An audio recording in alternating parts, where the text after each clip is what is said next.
নাকি বলেন তো? এখানে আমাদের একটা পার্টি এসেছিল, একটা আসামি ছিল, তিনটা ওয়ারেন্ট ছিল আসামির নামে। সেই সংবাদ পেয়ে মূলত অভিযান পার্টি, আমাদের মাদক উদ্ধার ওয়ারেন্ট তামিল অভিযান পার্টি অভিযানে এসেছিল।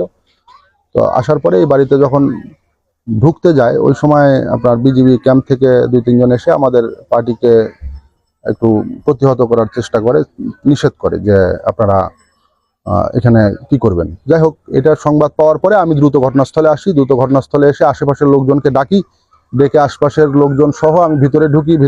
ভিতরে ঢুকে তল্লাশি করি। তল্লাশি করে 490 পিস অ্যাম্পুল এবং 7 বোতল অফিসার চয়েস মদের বোতল 7টি পাওয়া যায়। আসামি ওই সময় যখন বাকবিতণ্ড হয় বিজিবির সদস্যদের সাথে আমাদের পুলিশ সদস্যদের, ওই সময় আসামি সুযোগ বুঝে পালিয়ে যায়।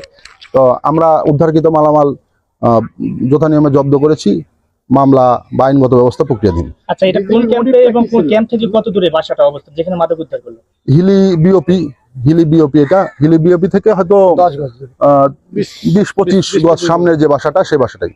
মানে বিজিবির বক্তব্যটা কি ছিল, ওনারা কি বলতেছিলেন? ওনাদের বক্তব্য কিছুটা রাইটস আছে। ওনাদের বিজিবি একটা আইন আছে, সে আইন অনুযায়ী বিজিবি বর্ডারের আশেপাশে এলাকায় পুলিশ রেড করলে সেখানে বিজিবিকে ইনফর্ম করতে হয়। ওনাদের বক্তব্য ছিল এটা যে আমাদেরকে ইনফর্ম না করে কেন আপনারা রেড করতেছেন।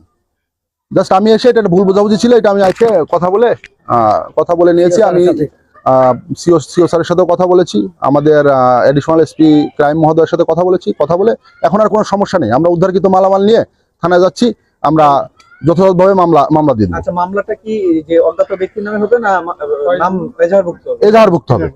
এটা কোন সীমান্ত দিয়ে আসছে বলে আপনি মনে করেন? এটা তো ভারতীয়। জি, ভারতীয়। আচ্ছা,